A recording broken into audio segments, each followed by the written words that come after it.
Assalamualaikum warahmatullahi wabarakatuh. Perkenalkan, nama saya Hartina, NIM 18042140. Di kesempatan kali ini saya akan menjelaskan materi mengenai analisis dinamis ekonomi Keynesian serta Keynesianisme dan sosialisasi demokrasi. Baiklah, langsung saja masuk kepada materi pertama, yaitu mengenai analisis dinamis. Analisis dinamis, menurut pemikiran Schumpeter, yaitu analisis dinamis membutuhkan jenis rasionalisme wirausaha yang berbeda secara fundamental, berdasarkan keinginan untuk menemukan domain baru, keinginan untuk menaklukkan dan pertarungan atau kegembiraan menciptakan hal-hal baru. Dalam pandangan ini, perubahan ekonomi bukanlah hasil dari pergerakan lambat dari satu equilibrium ke equilibrium lain, melainkan didorong oleh pengejaran keuntungan kuasi monopoli yang diperoleh para inovator. Perubahan ekonomi didorong oleh suksesi teknologi dan praktik yang menghancurkan pengaturan lama yang tidak efisien seiring dengan terciptanya yang lebih baru dan lebih efisien. Selanjutnya yaitu mengenai ekonomi Keynesian. Keynesian ekonomi adalah teori ekonomi tentang pengeluaran total dalam perekonomian dan pengaruhnya terhadap output dan inflasi. Teori ini dikembangkan oleh ekonomi Inggris yaitu John Maynard Keynes di tahun 1930-an dalam upaya untuk memahami depresi besar. Keynes menganjurkan untuk meningkatkan pengeluaran pemerintah dan menurunkan pajak untuk merangsang permintaan dan menarik ekonomi global keluar dari depresi. Selanjutnya, teori ini merujuk pada konsep bahwa kinerja ekonomi yang optimal dapat dicapai dan kemerosotan ekonomi dapat dicegah dengan mempengaruhi permintaan agregat melalui kebijakan stabilisasi aktivis dan intervensi ekonomi oleh pemerintah. Ekonomi Keynesian dianggap sebagai teori sisi permintaan yang berfokus pada perubahan ekonomi dalam jangka pendek. Selanjutnya yaitu konsep dari ekonomi Keynesian. Keynesian ekonomi berfokus pada penggunaan kebijakan pemerintah yang aktif untuk mengelola permintaan agregat untuk mengatasi atau mencegah resesi ekonomi. Keynes mengembangkan teorinya sebagai tanggapan terhadap depresi hebat, sangat kritis terhadap argumen ekonomi klasik bahwa kekuatan dan insentif ekonomi alami akan cukup untuk membantu pemulihan ekonomi. Kebijakan fiskal dan moneter aktivis adalah alat utama yang direkomendasikan oleh ekonomi Keynesian untuk mengelola ekonomi dan memerangi pengangguran. Selanjutnya yaitu materi mengenai Keynesianisme dan sosial demokrasi. Ekonomi Keynesianisme tersedia mulai tahun 1936 dan seterusnya selama periode pasca perang. Ekonomi Keynesian menjadi dasar teori pertumbuhan yang diumumkan oleh para ekonom selain Keynes yang meninggal pada tahun 1946, khususnya dalam desain kebijakan yang dapat mempertahankan kesempatan kerja penuh. Selanjutnya, versi sosialis oleh Fabian dari politik sosial demokrat ini bergabung dengan interpretasi teori kiri Keynes untuk menghasilkan ekonomi politik yang berpihak pada kelas pekerja. Ini bukan hanya karena para pekerja menghabiskan pendapatan yang didistribusikan kembali kepada mereka dan oleh karena itu menjaga perekonomian tetap berjalan, tetapi itu juga karena mereka pantas mendapatkan pendapatan yang lebih tinggi dan layanan sosial gratis, karena dalam pandangan sosialis rakyat sebagai pekerja adalah produsen dan nilai pendapatan, sementara tenaga kerja menciptakan pertumbuhan. Sebagai perbandingan, Amerika Serikat tidak pernah sepenuhnya demokratis sosial. Undang-undang sosial Amerika Serikat seperti Undang-undang Ketenagakerjaan tahun 1946 jauh lebih terbatas daripada undang-undang Eropa yang setara. Ekonomi politik yang dihasilkan paling tepat digambarkan sebagai Keynesianisme militer, bukan Keynesianisme sosial. Baiklah, sekian presentasi dari saya. Terima kasih. Assalamualaikum warahmatullahi wabarakatuh. Assalamualaikum warahmatullahi wabarakatuh. Perkenalkan, saya Asilah Putri Salsabila Arfi, NIM 18042101. Baik, saya akan melanjutkan materi, yaitu keadaan perkembangan. Yang pertama yaitu awal negara Jepang mendirikan pabrik model, di mana milik negara sejumlah industri pembuatan kapal. Ini pabrik baja modern pertama didirikan oleh pemerintah pada tahun 1901.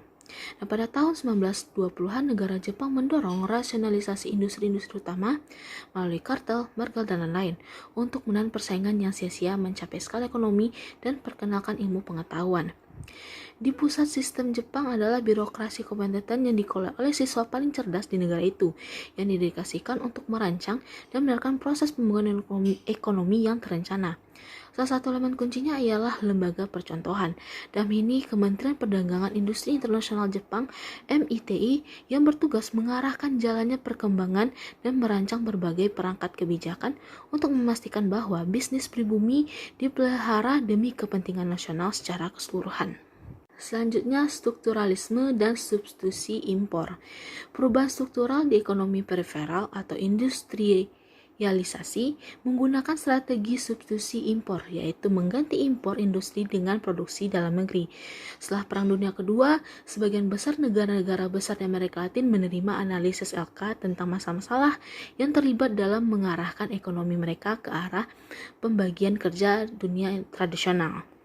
Industrialisasi substitusi impor atau ISI menyebabkan perubahan struktural yang signifikan dalam ekonomi Amerika Latin di era pasca Perang Dunia Kedua, dengan sektor manufaktur memperluas pasangnya terhadap PDB antara tahun 1950 saat itu 19,6% dan tahun 1967 yaitu 24,1%.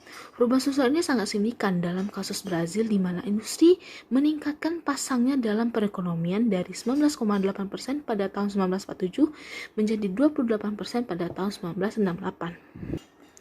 Poin strukturalis utama adalah bahwa ekonomi neoklasik bukanlah ilmu universal, bahwa sistem harga bervariasi dalam efektivitas ruang, dan bahwa jenis ekonomi baru harus dikembangkan untuk dunia ketiga. Secara umum, ekonomi strukturalis berpendapat bahwa negara-negara berkembang memiliki ciri-ciri yang membedakan mereka dari ekonomi yang diteorikan oleh ekonomi ortodoks.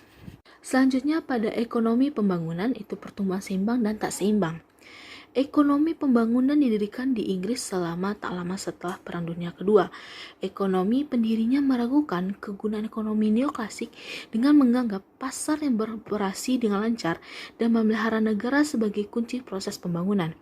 Di sini karya Money adalah oleh Paul Rosenstein Rodan. Dia berargumen bahwa industrialisasi di daerah tertekan internasional seperti Eropa Timur dan Tenggara adalah kepentingan umum dunia secara keseluruhan, di mana tesis Rodan ini dipandang dapat diterapkan pada masalah banyak negara dunia ketiga dan kemudian dikenal sebagai teori dorongan besar yang menyiratkan perlunya perluasan terkoorganisasi di intervensi negara dalam perencanaan pembangunan. Ide dasarnya adalah bahwa investasi dibatasi oleh ukuran kecil pasar di daerah miskin, tetapi jumlah proyek yang dimulai secara bersamaan di industri yang berbeda mungkin menyediakan pasar yang satu sama lain. Jadi kebutuhan untuk serangan yang luas untuk mengeluarkan ekonomi dari lingkaran setan kemiskinan, yaitu gelombang investasi baru di berbagai cabang produksi dapat berhasil secara ekonomi, memperbesar pasar total, dan demikian memutuskan ikatan keseimbangan stasioner keterbelakangan. Ini dikenal sebagai pertumbuhan seimbang. Namun pendekatan ini didorong oleh teori pertumbuhan tidak seimbang yang dirumuskan oleh Albert Hirschman. Bagi Hirschman, pembangunan adalah rantai ketidakseimbangan, di mana Hirschman menyerang tesis pertumbuhan seimbang ini dengan alasan bahwa masalah industrialisasi tidak memerlukan solusi simultan, seperti yang diklaim oleh Rodan, Knockley, dan lain-lain. Memang proses industrialisasi baru di negara-negara terbelakang membutuhkan solusi yang pada dasarnya berbeda dari yang dilakukan oleh negara-negara industri yang lebih tua. Alih-alih menekankan hambatan kemajuan ekonomi seperti sistem kepemilikan tanah, struktur keluarga, ketidakstabilan administrasi, kekurangan tabungan, dan sebagainya, Hirschman menekankan perlunya mekanisme bujukan. Disinilah ekonomi pembangunan semakin terpecah pada isu-isu krusial seperti kemanjuran pasar atau neoklasisme dan kebutuhan akan perencanaan negara atau Keynesisme. Sekian dari saya. Assalamualaikum warahmatullahi wabarakatuh. 7 negara revolusi dalam ekonomi pembangunan. Kontrarevolusi dalam teori pembangunan tahun 1970 dan tahun 1980 adalah bagian dari rekreasi neoliberal yang lebih umum atas nama suatu pembaruan terhadap kepercayaan dalam ekonomi klasik dan neoklasik yang menentang Keynesianisme, demokrasi sosial, intervensi negara, dan strukturalisme, bukan untuk menyebut teori radikal seperti ketergantungan. Bagi Theo, kontrarevolusi dalam ekonomi pembangunan mengkritik bahwa ekonomi Keynesian pada awal 1970 berpikir bahwa intelektual gerakan di bidang ekonomi menggapai kebutuhan sosial yang dirasakan pada timbulnya dinamika ilmiah otonom.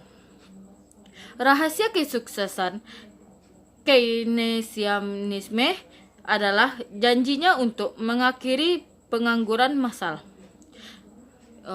Kebijakan Johnson yang didasarkan pada teori Keynesian menunjukkan ketidakpercayaan yang sama terhadap kapitalisme.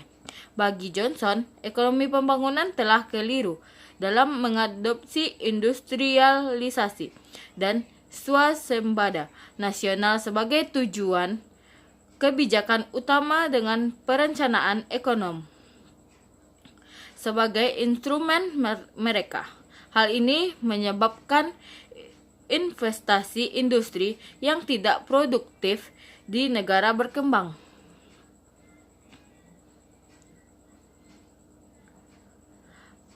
Pada pandangan sekolah ekonomi Chicago mengenai sektor pedesaan yang dikemukakan oleh T.W. Schultz, yaitu bahwa petani miskin adalah pemaksimalan keuntungan yang efisien, Johnson berpikir bahwa pengabaian pembatasan kebijakan Keynesian terhadap kemajuan teknisi dan ketersesonan mereka dengan masalah setengah pengangguran yang terselubung, terutama pada daerah pedesaan, menyebabkan kebijakan pembangunan yang hanya mengalirkan sumber daya yang produktif kepada produksi industri tanpa keuntungan ekonomi.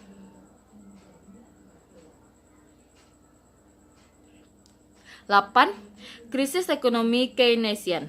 Pada dasarnya produktivitas pada jumlah output per jam kerja menurun sementara inflasi terhadap harga uang yang dibebankan untuk outputnya sangat meningkat. Produktivitas merupakan dasar bagi pertumbuhan ekonomi, sehingga penurunan produktivitas ini menimbulkan krisisnya pemikiran ekonomi. Dekade 1970-an ditandai dengan stagflasi. Stagnasi ekonomi ditandai dengan tingkat pertumbuhan yang rendah dan pengangguran yang tinggi. Dikombinasikan dengan inflasi yang tinggi, momen interpretatif khusus ini dimanfaatkan oleh para teoretikus neoliberal seperti Friedrich von Hayek dan Milton, yang berhasil membujuk disiplin ilmu ekonomi yang luas, atau setidaknya sebagai besar darinya, dan melalui mereka sebagian besar dari elit pembuatan kebijakan, bahwa ada kekurangan struktural mendasar dalam ekonomi dan kebijakan ekonomi Keynesian. Persuasi ini dimungkinkan oleh perubahan besar dalam pemikiran politik, namun penyebab sifat perubahan yang kontradiktif, peningkatan inflasi dengan penurunan produktivitas, tidak sepenuhnya atau bahkan terutama terletak pada dinamika internal ekonomi Keynesian. Salah satu penyebab dasar inflasi, sisi penawaran, adalah bahwa organisasi negara pengekspor minyak mengadakan dan kemungkinan mengadakan harga minyak mentah pada akhir tahun 1973 dan bulan-bulan berikutnya. Penyebab mendasar dari tingginya pengangguran selama tahun-tahun yang sama adalah kedatangan sejumlah besar baby boom di lapangan kerja setelah Perang Dunia Kedua. Penyebab dasar stagflasi ini tidak ada hubungan dengan ekonomi internal pertumbuhan Keynesian. Keynesianisme populer untuk menggambarkan paket stimulus pemerintahan Bush tahun 2008 yang membalik badan pendapatan internal dengan memintanya mengirimkan cek ke setiap keluarga di Amerika Serikat dengan penghasilan kurang lebih dari $165.000 setahun.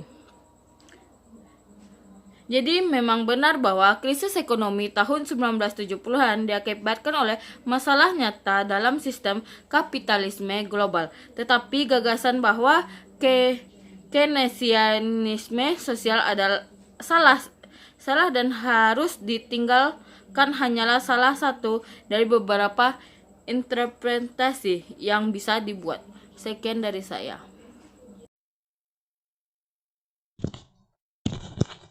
Baiklah, saya akan melanjutkan materi selanjutnya yaitu tentang neoliberalisme.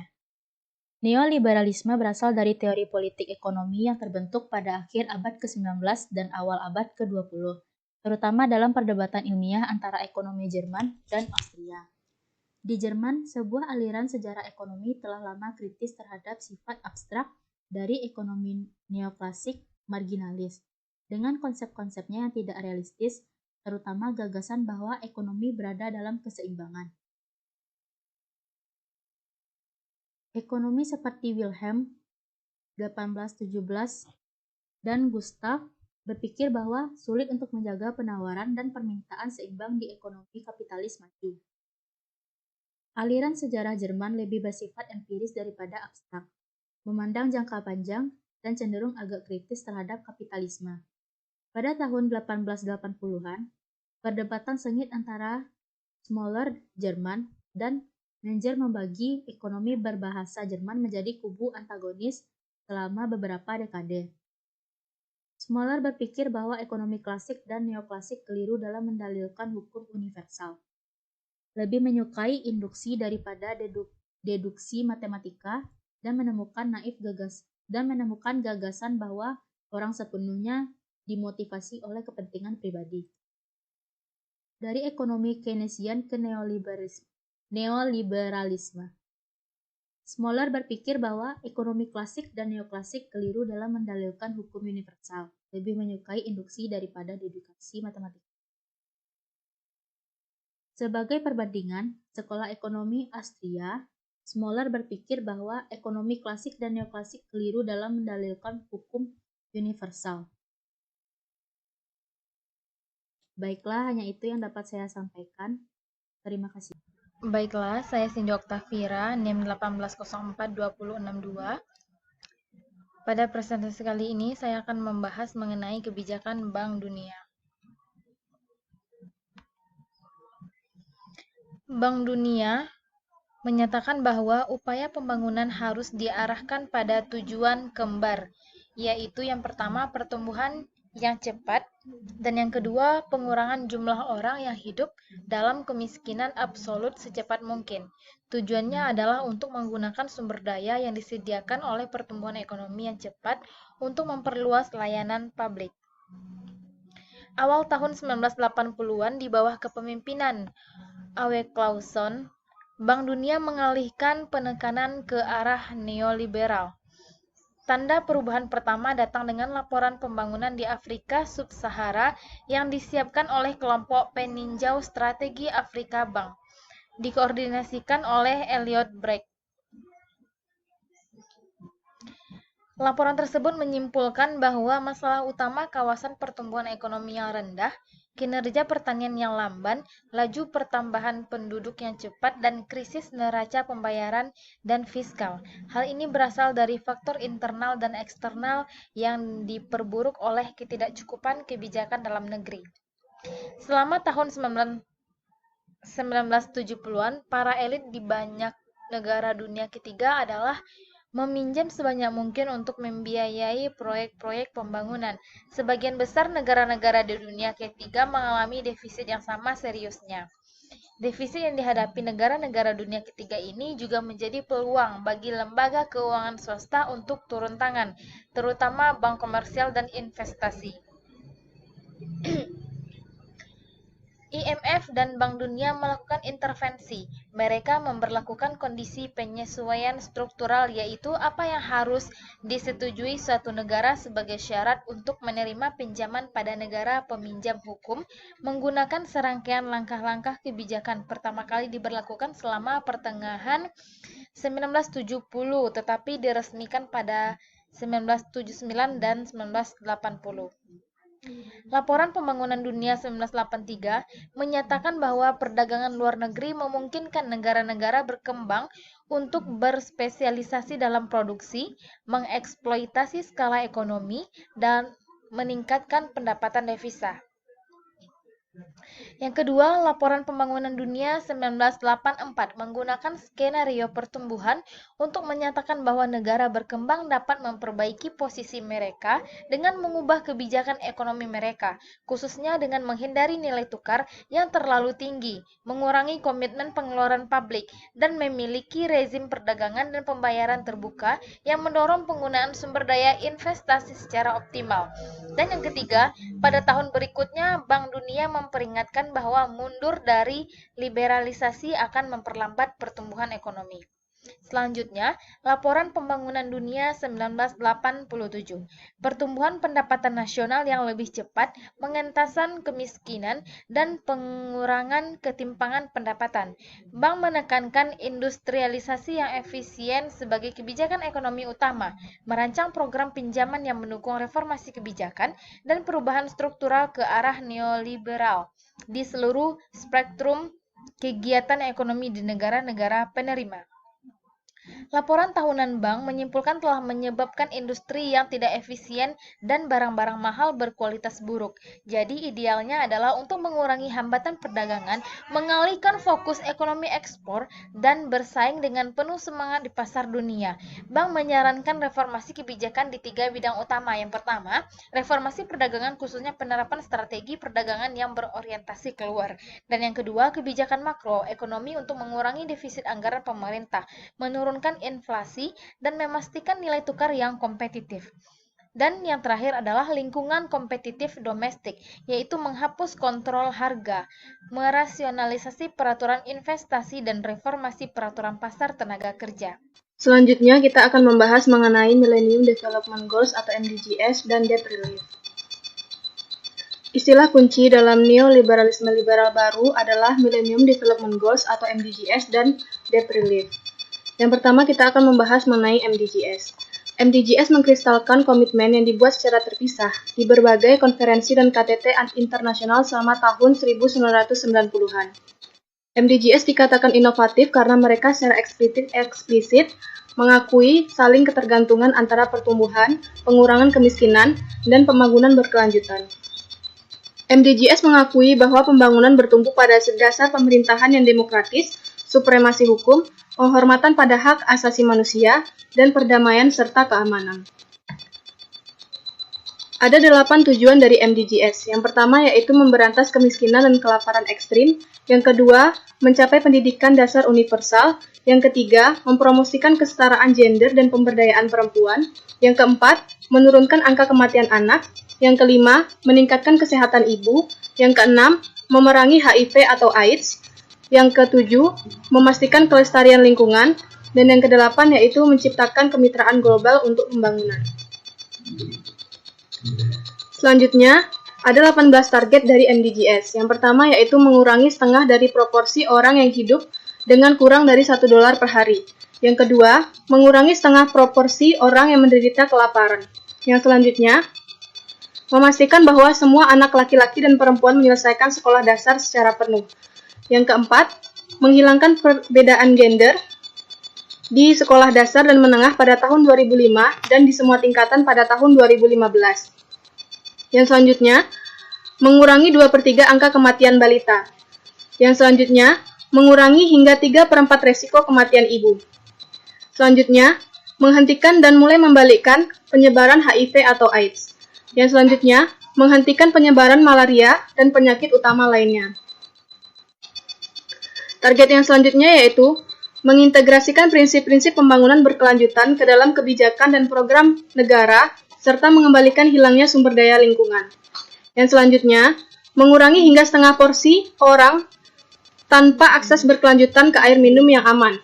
Yang selanjutnya, menciptakan peningkatan yang signifikan dalam kehidupan setidaknya bagi 100 juta penghuni kawasan kumuh pada tahun 2020.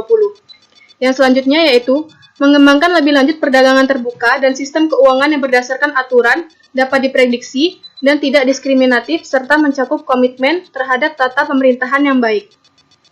Yang selanjutnya, menangani kebutuhan khusus negara-negara kurang berkembang, ini termasuk akses bebas tarif dan kuota untuk ekspor mereka. Target yang selanjutnya yaitu menangani kebutuhan khusus negara-negara berkembang yang terkurung daratan dan pulau-pulau kecil. Yang selanjutnya, menangani masalah hutang negara berkembang secara komprehensif melalui langkah-langkah internasional dan nasional. Yang selanjutnya, bekerja sama dengan negara-negara berkembang, mengembangkan pekerjaan yang layak dan produktif bagi kaum muda. Yang selanjutnya yaitu bekerja sama dengan perusahaan farmasi, serta menyediakan akses obat esensial yang terjangkau di negara berkembang. Dan yang terakhir yaitu bekerja sama dengan sektor swasta, menyediakan manfaat teknologi baru, khususnya teknologi informasi dan komunikasi. Selanjutnya kita akan membahas mengenai debt relief atau keringanan hutang. Pembebasan utang atau debt relief ini pada dasarnya yaitu menghapuskan 400 miliar dolar hutang negara-negara yang sangat miskin pada pemberi pinjaman asing dengan mendanai kembali inisiatif negara-negara miskin yang berhutang besar kepada IMF dan Bank Dunia yang dimulai pada tahun 1990-an. Di bawah inisiatif ini, negara-negara harus menunjukkan kepada para ekonom di IMF dan Bank Dunia bahwa mereka telah mengadopsi dan menjalankan kebijakan yang dinilai sehat dan oleh komunitas internasional untuk mendapatkan keringanan hutang tersebut. Komunitas itu diwakili oleh IFI dan di belakangnya adalah Sekretariat Departemen Keuangan Amerika Serikat dan Kementerian Keuangan Inggris. Kebijakan yang sehat yang dimaksud berarti harus mengikuti konsep neoliberal. Sebagai akibatnya, negara-negara pemohon harus menyesuaikan secara struktural agar memenuhi syarat untuk keringanan hutang. Selanjutnya, pada pertemuan di awal Juni 2005, para Menteri Keuangan negara G8 sepakat untuk menyediakan sumber daya keuangan tambahan, memastikan bahwa kapasitas pembiayaan Bank Dunia, IMF, dan Bank Pembangunan Afrika tidak dikurangi oleh inisiatif negara-negara miskin yang berhutang banyak. Hal ini pada akhirnya akan menyebabkan pembatalan hutang 100% dari kewajiban yang belum diselesaikan dari 18 negara termiskin di dunia. Kesepakatan ini diresmikan pada pertemuan puncak G8 di Skotlandia pada Juli 2005. Ada banyak kritik bahwa hanya sebagian negara kecil yang hutangnya akan diampuni, sedangkan sebagian lagi tidak akan tercapai penghapusan hutangnya. Baiklah, materi selanjutnya akan dijelaskan oleh saya tentang kritik terhadap pembangunan neoliberalisme. Seperti yang kita pelajari sebelumnya bahwa neoliberalisme merupakan teori yang didasarkan pada asumsi sifat manusia, yaitu manusia yang dianggap sebagai makhluk yang egois, mementingkan diri sendiri, dan dijiwai dengan sifat kebebasan. Nah, menurut teori ini, pasar dan sistem harga muncul secara spontan. Sedangkan menurut peneliti yaitu Polanyi tahun 1944 menyampaikan bahwa tidak ada yang spontan tentang pasar bebas, melainkan pasar adalah sebuah konstruksi sosial dan kelembagaan yang membutuhkan aturan dan regulasi sehingga dapat berjalan dengan efektif. Teori ini atau asumsi ini kemudian meningkat pada abad 19, yang mana masyarakat bersifat liberal laissez-faire, yang mana ketika ekonomi berjalan dengan sendirinya melalui pasar yang diatur dengan diri sendiri. Sehingga pada abad ke-19 ini, teori atau asumsi ini dianggap sangat relevan dengan kehidupan masyarakat. Namun seperti yang telah disampaikan oleh Polanyi di depan, bahwa tidak ada yang alami tentang laissez-faire. Pasar bebas tidak akan pernah bisa terwujud hanya dengan membiarkan segala sesuatunya berjalan dengan sendirinya, melainkan dibutuhkan lembaga yang dapat mengatur dan memberikan regulasi tertentu. Kemudian bentuk keraguan terhadap neoliberalisme ini dapat ditayangkan pada slide berikut ini, yang mana timbul pertanyaan tentang teori ini seperti kepentingan siapa yang dilayani, kemudian siapakah individu bebas dalam teori ini, dan apa arti kebebasan dalam sistem ideologi ini. Kita ketahui bahwa neoliberal tidak berbicara tentang pekerja di pabrik ataupun perempuan dalam keluarga atau petani di perkebunan. Yang dimaksud dengan kebebasan di sini adalah individu yang bebas, pengusaha, kapitalis, dan seorang bos. Dan yang mereka maksud adalah kebebasan untuk mendapatkan penghasilan sebanyak-banyaknya. Para ahli teori ini kemudian tidak setuju dengan negara karena negara dapat menghambat aktivitas mereka dalam menghasilkan uang atau penghasilan. Dan mereka menggunakan istilah yang agung yaitu kebebasan dan demokrasi agar dapat menjalankan yang mereka inginkan, yaitu tentang mencari uang sebanyak-banyaknya. Kemudian bentuk kritik ini juga disampaikan oleh masyarakat atau negara, khususnya negara berkembang, yang mana mereka sulit mengakses sumber daya pembangunan, seperti pinjaman asing atau investasi, yang mana mereka harus mengikuti terlebih dahulu mekanisme pasar bebas yang tidak sesuai dengan jati diri negara berkembang itu sendiri. Kemudian, jika mereka mengikuti aktivitas pasar bebas, aktivitas perekonomian mereka menjadi terprivatisasi atau secara swasta. Kemudian dalam bentuk kearifan lokal, mereka menyebutkan istilah baru dalam neoliberalisme ini, yaitu neo-berdikari, yaitu mandiri secara bersama-sama di masyarakat mereka. Mungkin itulah presentasi dari kelompok 2 tentang neoliberalisme. Terlebih terkurangnya saya mohon maaf. Assalamualaikum warahmatullahi wabarakatuh.